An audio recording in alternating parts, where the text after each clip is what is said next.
To NEDA Secretary RC Balisacan, to USEC Dennis Mapa, and officials and colleagues from concerned national government agencies and instrumentalities from the Philippine Statistical System. Ladies and gentlemen, ako po si Dax Kua from the Union of Local Authorities of the Philippines. Mabati ng naimbag na bigat kada tayo amin apo.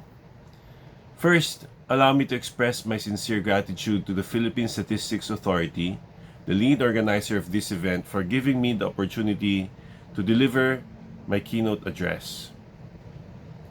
This event is enormously important and in perfect timing because the priority of the current administration is to reinvigorate the economy back to its high growth path to create jobs and reduce poverty.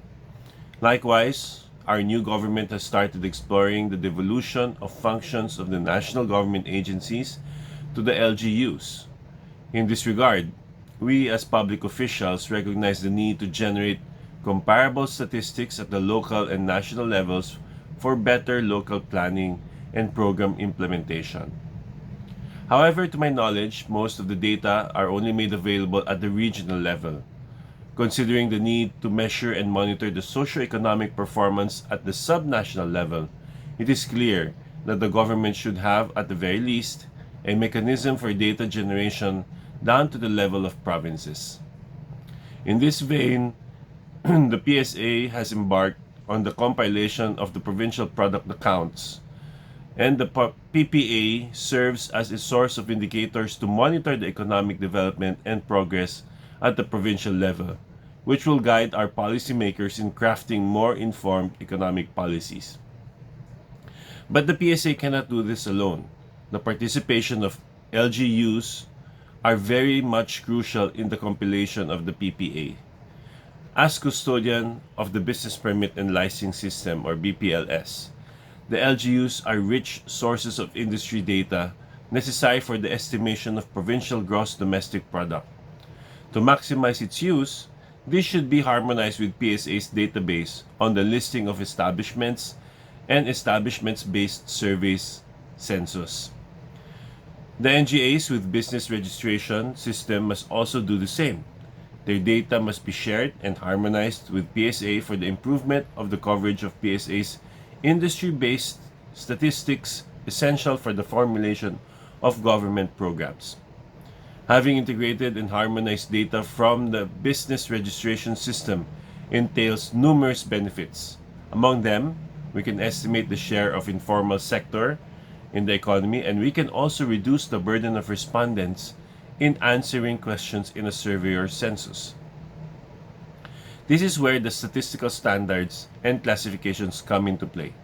The adoption of updated Philippine Standards Industrial Classification and Philippine Standards Geographic Code on business registration of LGUs, NGAs, and statistical agency will definitely help harmonize and integrate all databases in the Philippine Statistical System. This integrated data will provide more meaningful information for analysis and local and national planning. The PSIC and PSGC will promote linkages among sectors of the economy both at the national and local levels. Thus, it is vital to establish a mechanism for data generation down to the level of cities and municipalities comparable with the national level. This is where the PSA and the members of business registration system, including LGUs, should strengthen partnership through data sharing. On a final note, allow me to underscore the importance of harmonized local statistics for evidence-based decisions and informed policy choices and programs towards achieving our collective goals for sustained and inclusive development.